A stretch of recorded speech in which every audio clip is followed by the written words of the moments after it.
जीवन की सच्चाई। एक आदमी की 4 पत्नियां थीं। वह अपनी चौथी पत्नी से बहुत प्यार करता था और उसकी खूब देखभाल करता। वह उसको सबसे श्रेष्ठ देता। वह अपनी तीसरी पत्नी से भी प्यार करता था और हमेशा उसे अपने मित्रों को दिखाना चाहता था। हालांकि उसे हमेशा डर था कि वह कभी भी किसी दूसरे इंसान के साथ भाग सकती है। वह अपनी दूसरी पत्नी से भी प्यार करता था। जब भी उसे कोई परेशानी आती तो वे अपने दूसरे नंबर की पत्नी के पास जाता और वो उसकी समस्या सुलझा देती। वह अपनी पहली पत्नी से प्यार नहीं करता था, जबकि पत्नी उससे बहुत गहरा प्यार करती थी और उसकी खूब देखभाल करती। एक दिन वह बहुत बीमार पड़ गया और जानता था कि जल्द ही वह मर जाएगा। उसने अपने आप से कहा, मेरी 4 पत्नियां हैं, उनमें से मैं एक को अपने साथ ले जाता हूँ। जब मैं मरूं तो वह मरने में मेरा साथ दे। तब उसने चौथी पत्नी से अपने साथ आने को कहा तो वह बोली, नहीं, ऐसा तो हो ही नहीं सकता, और चली गई।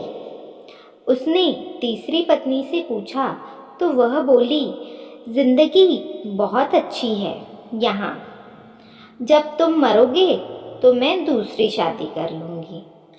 उसने दूसरी पत्नी से कहा तो वह बोली, माफ़ कर दो, इस बार मैं तुम्हारी कोई मदद नहीं कर सकती। ज़्यादा से ज़्यादा मैं तुम्हारे दफन होने तक तुम्हारे साथ रह सकती हूँ। अब तक उसका दिल बैठ सा गया और ठंडा पड़ गया। तब एक आवाज़ आई, मैं तुम्हारे साथ चलने को तैयार हूँ। तुम जहाँ जाओगे मैं तुम्हारे साथ चलूँगी। उस आदमी ने जब देखा तो वह उसकी पहली पत्नी थी। वह बहुत बीमार सी हो गई थी। खाने पीने के अभाव में वह आदमी पश्चाताप के आंसू के साथ बोला, मुझे तुम्हारी अच्छी देखभाल करनी चाहिए थी और मैं कर सकता था। दरअसल हम सबकी 4 पत्नियां हैं जीवन में। पहली, चौथी पत्नी हमारा शरीर है। हम चाहे जितना सजा लें, संवार लें, पर जब हम मरेंगे तो यह हमारा साथ छोड़ देगा। दूसरा, तीसरी पत्नी है हमारी जमा पूंजी, रुतबा। जब हम मरेंगे तो ये दूसरों के पास चले जाएंगे। तीसरा, दूसरी पत्नी है हमारे दोस्त व रिश्तेदार।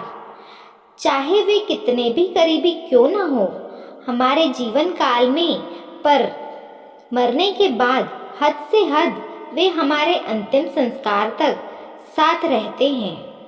और चौथा, पहली पत्नी हमारी आत्मा है, जो सांसारिक मोह माया में हमेशा उपेक्षित रहती है।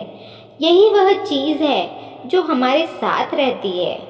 जहाँ भी हम जाएं, कुछ देना है तो इसे दो, देखभाल करनी है तो इसकी करो, प्यार करना है तो इसको करो। मिली थी जिंदगी किसी के काम आने के लिए, मिली थी जिंदगी किसी के काम आने के लिए, पर वक्त बीत रहा है कागज के टुकड़े जमा करने के लिए। क्या करोगे इतना पैसा कमाकर, क्या करोगे इतना पैसा कमाकर? ना कफन में जेब है, ना कब्र में अलमारी, और ये मौत के फरिश्ते तो रिश्वत भी नहीं लेते। धन्यवाद।